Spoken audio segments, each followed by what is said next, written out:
We're now in the budgeting section of the syllabus. These topics could be examined in section A of the exam, or they could form part of a written question in section B. Occasionally you might also expect some calculations in section B on this area. So we start off by having a look at the objectives of a budgetary system. So thinking about how it operates in the planning and control cycle, and thinking as well about how it can be used for control. Control fitting very much into the idea of performance appraisal and performance management, so fitting with the theme of the paper as a whole. There are issues to do with changing the system of budgets and also how budgets impact on people. So the ways in which people are motivated or not motivated by the budgetary process, and how involved they feel through aspects of participation. One of the main areas of the chapter is thinking about all of the different types and approaches that the firm could adopt when setting a budgeting process. So we'll be looking at budgets which can be used for variance analysis. So we'll be looking at preparing flex budgets and flexible budgets, which look at comparing the budgeted cost of the actual level of activity in the case of flex budget, or in a flexible budget using it for what-if analysis. Thinking about incremental budgets, where prior year budgets are taken and adjusted for inflation or other known changes. Zero-based budgeting, a popular topic in F5, whereby everything has to be specifically justified before it can be included. So zero is the starting point for all of the cost allowances. Activity-based budgeting, which follows on from activity-based costing and uses multiple drivers to allocate the budget resources. And finally, rolling budgets, which are useful in periods of uncertainty because it enables you to alter your assumptions as new factors and new information comes to light during the budgetary period. Something which I'm sure you're all very familiar with is the use of spreadsheets in the budgetary process. The examiner then has recently introduced the idea of spreadsheets, and she might ask you to think about the disadvantages of them or issues with spreadsheets, but quite often these types of requirements would be common sense. So we're going to take you through this chapter on budgeting briefly then to make sure you're happy with the terminology. As I've said, the extra reading is helpful if that you feel you need more detail. You can get that from the study text. First thing we have to understand then is what a budget is. So a budget then is a quantitative plan. So it's going to be based on numbers, and it's actually going to be a plan of what you want to achieve in the forthcoming period. So it's setting out what it is that you want to achieve over the coming weeks, months or years. Budgeting itself then is part of the overall process of planning and control within an organisation. So planning what it is that you want to do up front, and control evaluation at the end of the period to see whether or not what you wanted to achieve has actually been achieved. One of the key ways that this control will be undertaken then is through variance analysis. And it's the budget then which is the plan to help us achieve those objectives. So why do we bother with budgetary control? We can summarise it then into prime. So using the mnemonic then, planning is setting out what it is that we want to try and achieve. And by writing it down as a numerical plan, it's much more of a firm commitment about what it is the organisation is setting out to do. We can allocate responsibility then. Who is it who's going to be responsible for purchasing the inputs at the right price? Integration then is also very important and can be undertaken as part of this planning and control process. It's no good that the sales department are setting a budget based on selling 1,000 units a month if the production department are only planning to produce 500 units a month. So we can make sure we've got integration then between the plans of the different areas of the organisation. We can use our plan then as a target. If it is an achievable target, one that's realistic, it can be used to motivate staff into trying to achieve the organisation's objectives because they've been laid out in a way that is quantifiable. We can also use it then for control and evaluation, seeing whether or not our managers actually met those targets and whether or not they're going to be rewarded with their bonuses, and to evaluate the divisional performance as well as the individual performances.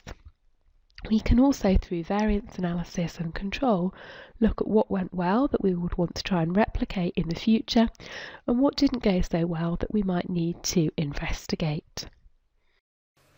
So let's start with a quick reminder of material that you should have covered before. Firstly, a fixed budget, as it sounds like, is one that is not adjusted. Doesn't matter how much you make, how much you sell, it stays the same. And that's also called the master budget. That's the one prepared right at the very start, based on budgeted volumes, costs, revenues, etc., but can be really quite unrealistic because your actual level of production or sales will almost certainly be different. So the whole idea of a flexible budget is one that's designed to change as the volume activity changes. And if you remember what we need to do here, what we need to focus on is the difference between fixed, variable and semi-variable costs. And you have to split them out in order to do the calculations. Very useful at the planning stage and really very much built to be used on spreadsheets. Flexed budget used at the control stage. If you remember from the last chapter, we talked about responsibility accounting, and what we want to do is to make sure that that flexed budget is actually reflecting what's actually happened so that you can use it for control purposes. The whole point is to keep the budget meaningful, and that helps you to get your variances to effectively control something. It's also useful at the planning stage, as we've said, using spreadsheets, what if, and obviously necessary as the control device, as we've just said. There's a strong link here with planning and operational variances that we're going to do later on in the course. Example 1 asks us if actual production was 12,350 bottles, production costs 90,000. What is the meaningful total variance? Now, the most meaningful variance we can get when we're assessing our performance is the variance we'd get if our budget was actually prepared for the right number of units. Now, that's what this question's actually getting at here. It doesn't explicitly say it, but what it wants you to do is prepare a flexed budget. In other words, a budget for 12,350 bottles so that you can understand a much more meaningful assessment of your performance. Now, the first thing it's important to do is to understand what type of costs you have. Now, here we've just got 3 areas, and we can see at a quick glance that our overhead is a fixed cost because the amount is 20,000 regardless of the level of activity. The other 2 amounts aren't fixed, so we need to understand what they are, and the best way to do that is to work out the cost per unit at each level of activity. So if I drop in the cost per unit figures here, materials, I can see that they are $3 a unit. Regardless of my level of activity, the total cost goes up the more units I make. So what materials are variable costs. We do the same exercise for the labour.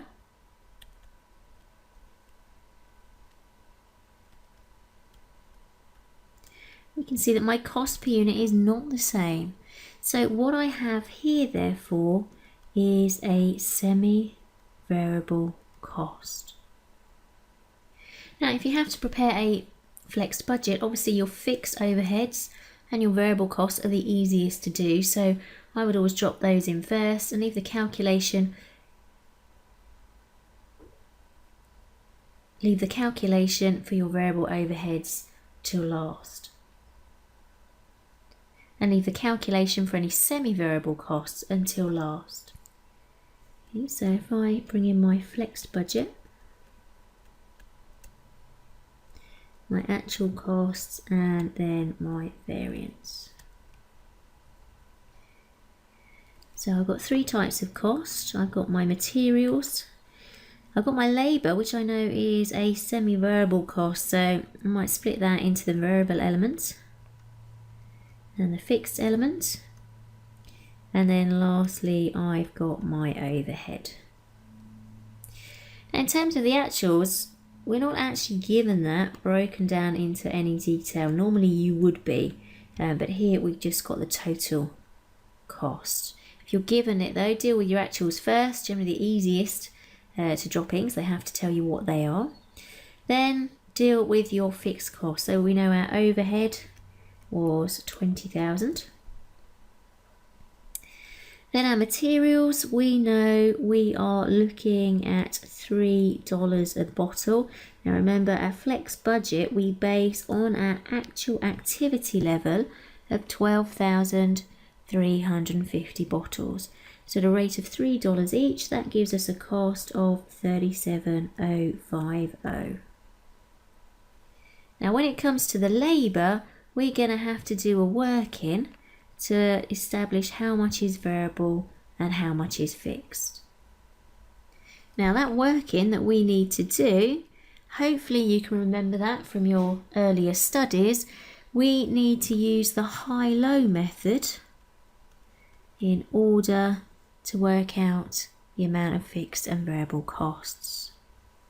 Now what we need to do is take the highest level of output and the lowest level of output, and we'll bring in the cost at each of those. So highest output 14,000 bottles, lowest 10,000, the cost there for the labour 35 and 27. So having found the highest and the lowest levels of output, we then need to find the difference between them. So we've got a difference of 4,000 bottles and a difference in cost of $8,000. Now because this is the difference, all of this must be variable cost. Whatever fixed cost is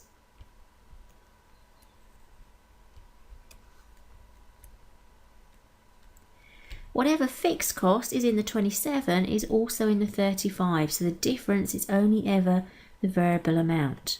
So we can then establish our variable cost per unit. So we'll take those $8,000 over our 4,000 units, we get a rate of $2 a unit.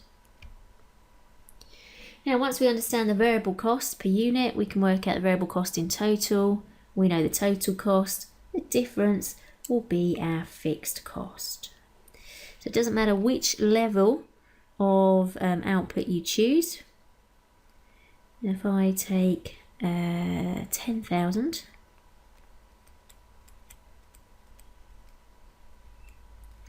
my total cost I know is 27,000.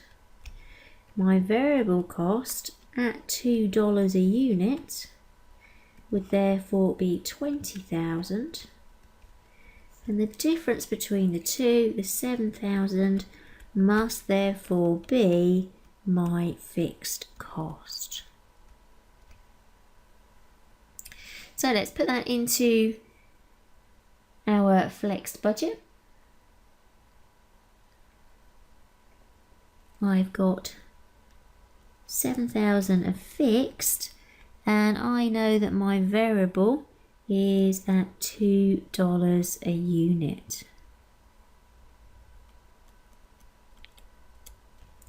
So that's all of my costs dealt with, and that comes to 88,750. So in terms of a meaningful variance, we're looking at the difference between the two. We've got an adverse variance here of 1,250. We spent more making our bottles than we should have done. Now obviously we can't establish due to what reasons, given we're only given our actual costs in total. Generally though, you would be able to do that. If you're asked to actually prepare a flexed budget statement, what you need to do is lay out your budget like this here.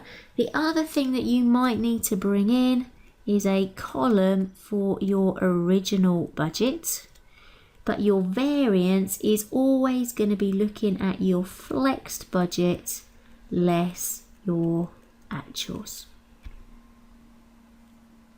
Now, if you are feeling a little bit rusty on the high-low method there is a worked example of this in the additional notes, just to remind you of the steps involved so that you can learn those steps.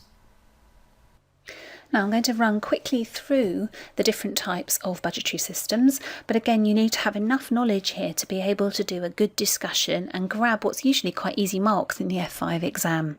So if you feel you need more information, use the study text, use the case studies recommended to actually build up your knowledge here.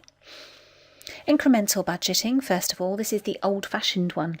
What you do is you take the current year's budget and you add a bit. The add a bit is for estimated growth or inflation. So for example, if you've got 3% inflation, you'd multiply your particular numbers by 1 plus the 3%. So a bit of maths here, quick way of doing that, times by 1.03, 1 plus the percentage is a decimal. And that calculation may well be required in the exam, adding a bit. Now that can be perfectly useful, for example, if you've got a stable environment, so you might want to perhaps bring in wage inflation. But the problem is that you keep on building in unnecessary cost. You're building in slack and it never ever gets stripped out. Now traditionally this type of budgeting is very much associated with the public sector, by which we mean schools, hospitals, local councils, etc. And it can result in departments being locked into public expenditure. The idea is that it's never questioned. The same thing happens every year with just an extra bit added on. Obvious advantage is it's easy and quick, but the problems are, as we've already said, you've got unnecessary spending potentially. There's that word slack again, you're building in some form of waste. And you're not actually properly analysing what's going on. There's no decent scrutiny. Complete opposite of this then is zero-based budgeting. And this is where you go back to the start every single year. So you start from zero each time, and every single thing on that budget has got to be justified before it can be included. So you talk about a decision package, and that's a particular activity. You then evaluate and rank those packages or the activities, and you then allocate the resources. So you're analysing the activity that's causing the costs. Now, it's not particularly suitable for manufacturing costs, but obviously it's very useful for support expenses, and particularly in those public sector organisations where what you want is the best possible service for the available budget. So that leads us on to the advantages. Obviously, the whole idea is that you're getting rid of anything inefficient or even obsolete. Lots and lots of focus put on each separate little part, so very close examination, and that hopefully will lead to greater efficiency. But again, your common sense will tell you that there are going to be some problems with this. Biggest one really is the time and effort required. You're going to spend a lot of money effectively trying to come up with a more efficient solution. Not necessarily a good idea. The other thing is that you might be looking at short-term benefits rather than long-term. So that comes up quite a lot in F5. What we're talking about here is short-termism, focusing on the short term to the detriment of long-term. And we're going to cover that again later in the course. It's an important concept. You might not actually have the skills necessary to be able to do this type of budget, and your employees as well could be pretty cross about being thoroughly examined. It also requires, remember in that process, it requires ranking to be carried out, and that's actually very difficult. How do you decide which activity is more important than another? Another type of budget is a rolling budget, also called a continuous budget. So one way to think of this is that the goalposts keep moving. You keep on changing the budget. And the whole idea is that if you've got lots of uncertainty, for example, inflation's very high, then what you get is targets and plans that are more realistic. So instead of doing like an annual budget, you do it, say, every month, and then you change it every month. And as it says here, cash budgets are normally prepared on a rolling basis. Whole point, to get rid of the uncertainty. It makes managers keep on reassessing what's going on. Obviously, that's going to help control. And it will always extend for some time in the future. But again, disadvantages, use your common sense, effort and expense again. The more detailed you make a budget, the more you change it, the more time is involved, therefore the more costly it is. Also, if your targets keep on moving, you could end up being quite demotivated. Here then we're thinking about rolling budgets and using them to come up with a numerical answer. So what we have then is we've given some information about what the sales budget for the year is, but sales for the first quarter of the year turned out to be 117,879 rather than the 122,000 forecast, because the market was more competitive than predicted. And this is very realistic in the real world. Come up with a budget, but actually there could be things that hadn't been taken into consideration, or differences that occur for changing market conditions. And management are now saying that they think 5% growth would be more realistic. And what we're being asked to do is to forecast the sales for quarter 4.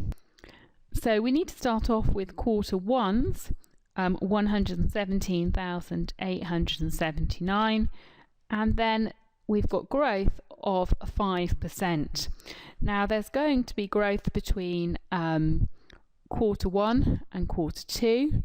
There's also going to be growth between quarter 2 to quarter 3 and quarter 3 to quarter 4. So we need to put that to the power 3, so we need to cube it because there's 3 lots of cumulative growth. And that will give you a prediction of 136,460 for quarter 4. Our final type of budgeting is activity-based budgeting, so obviously linked into activity-based costing that we did right at the start of the course. And if you remember from that, the whole point of it is that you have got cost drivers. Different activities will drive the costs. So what you want to do is to control those drivers and not the cost itself.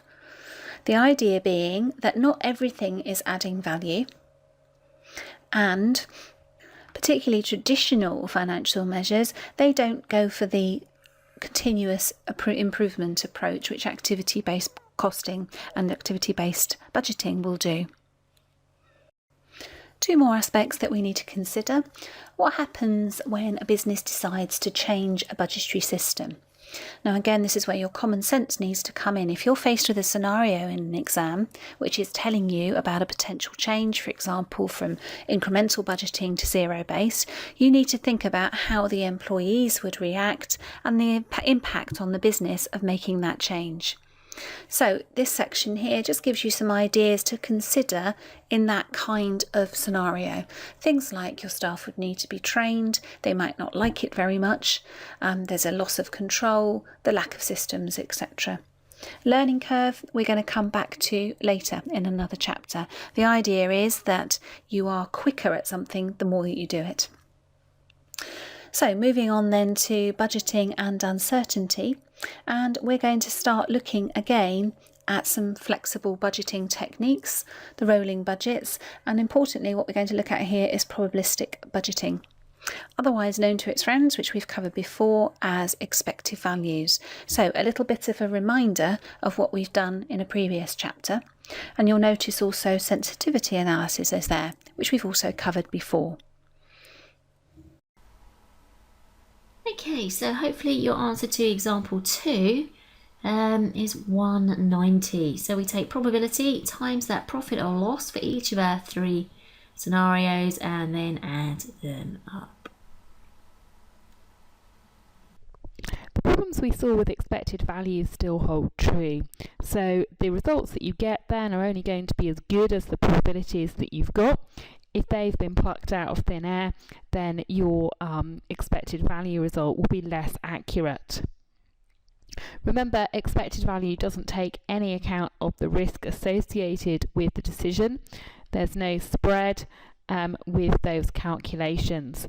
So if you had something with an expected value, a 50% chance of getting a return of 100 and a 50% chance of 200, the expected value would be 150. But if you had an expected value of 50% chance of getting 149 and a 50% chance of getting 151, the expected value would still be 150. But option 1 is clearly more risky because there's a greater spread of return, and there's a 50% chance that you could end up with a return as low as 100. Also, as you saw in my simple example there, the expected value didn't correspond with one of the outcomes. If those probabilities were accurate, then the one thing we could be sure in all 4 cases is that the actual result would not be 150, the expected value. Spreadsheets then are used in budgeting.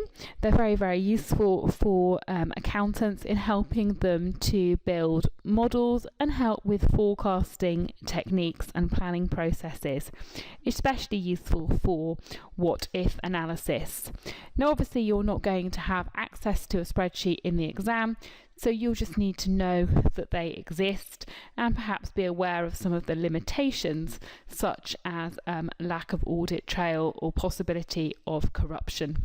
And you can read more about spreadsheets in the study text. This section talks in more detail about what we mean by budgetary control, and in particular a little bit of systems theory, in other words why you have got to have a system that's controlled. The whole point really is that unpredictable disturbances can come about, things that you didn't expect, and what then happens of course is that your actual results are different from what you expected.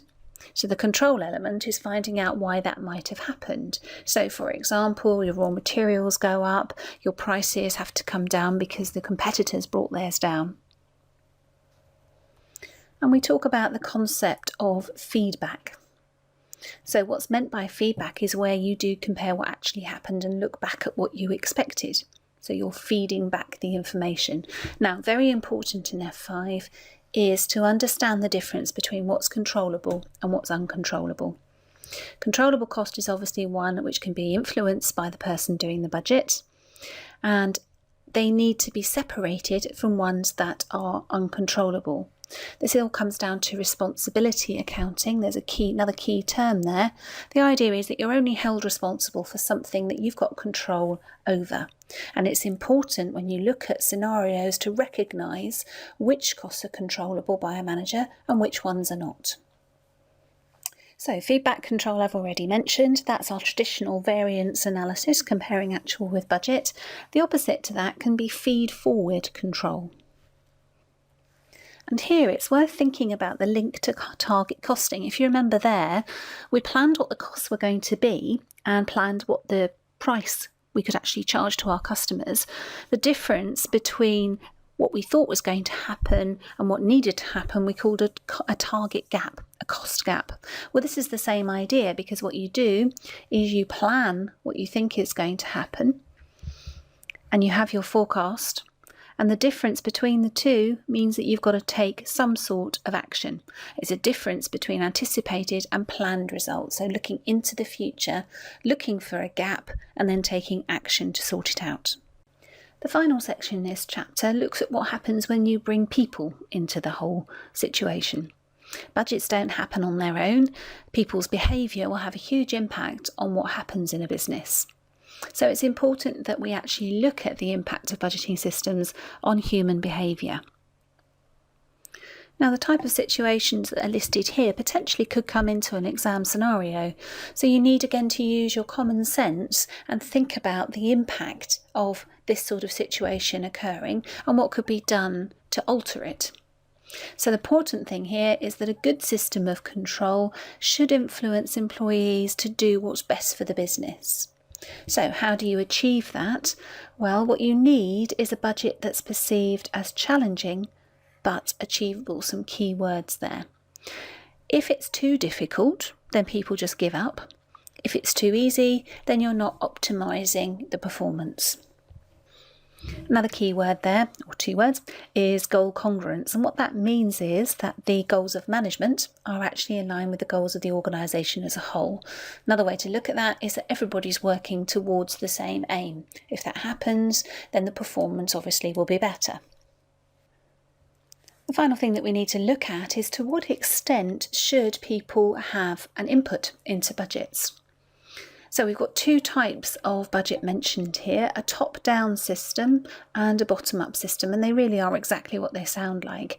Top-down is an imposed budget, autocratic, you're told what to do. Advantages of that is obviously it's quite quick. You avoid budgetary slack and budgetary bias. Now what that means is slack is where it's built into the system. In other words, there's some sort of extra resource built in just in case. When you actually impose a budget, you can't build in that kind of slack. Bias is where you've got bias towards your own goals rather than the organisation's. Also, the argument would be that senior management, the people imposing the budget, know about resource availability. They have the knowledge in order to be able to do that. The contrast then, the bottom-up system. This is where you as a budget holder, at the bottom of the scale if you like, have lots of input into what you think the budget should be.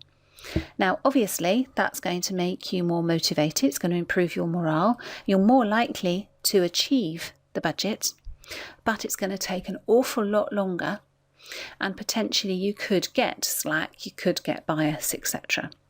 Between those two extremes, negotiated budgeting. So there is lots and lots of negotiation going on, and you think about budgeting as being a bargaining process. So not at the extreme of bottom-up budgeting, but nor is it a top-down autocratic style budget, something in the middle. In summary then, in this chapter, we were looking at the part of the syllabus C to do with budgeting, and it's very much part of the planning and control process, but it's also used to appraise performance, so for performance management, and as this is the name of the paper, you'd expect to see it here.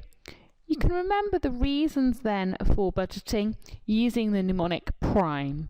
So we use it for planning, setting out what we want to achieve, saying who's responsible for it, making sure there's integration between the different departments of the business, and also to try and encourage everyone to act in a goal congruent way, so to motivate them to work hard in the company.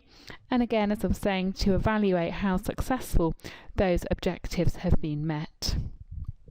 Different types then of budgetary systems are important knowledge to have in section A of the exam. So flexible budgets used for planning. The flexed budget is the same idea, but it's used retrospectively for control with the variances. The problem with incremental budgets then is, while they're very easy to do, is they tend to incorporate prior year slack and inefficiency and build those up.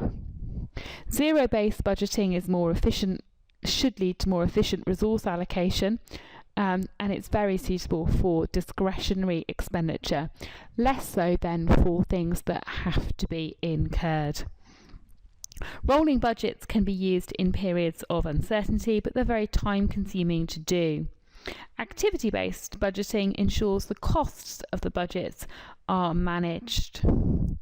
Occasionally then businesses might need to change their budgetary system. This will be met usually with resistance because of the learning curve, which we'll see later, and also because people are often nervous about change because of loss of control. From the business's point of view as well, there will be costs of training and also costs associated with lost productive time as people get used to the new system. So something that you wouldn't want to change too often. Probabilistic budgets incorporate the expected values. You can also use sensitivity analysis, flexible and rolling budgets when there is uncertainty. Spreadsheets then, we said, are very good for what-if analysis, trying to understand then what happens if sales rise by this, or inflation hits here, or costs change, or demand changes. You can just alter one of the numbers and watch it flow through the spreadsheet. Managers then should only be appraised on things that are within their control, and this is something that we will come back to in the course, but you need to make sure that you're happy then that we're only appraising people on things which they have the ability to affect. Two types of control then: feedback, which is historic, and feed forward, which looks to make changes in the future to try and impact on the results before they actually happen. Finally then, we looked at behavioural aspects of budgeting and how the budget process and the degree of participation can have an impact on motivation and therefore an impact on how successful the budget process and the results achieved, how much they are affected by the people who are responsible for achieving them.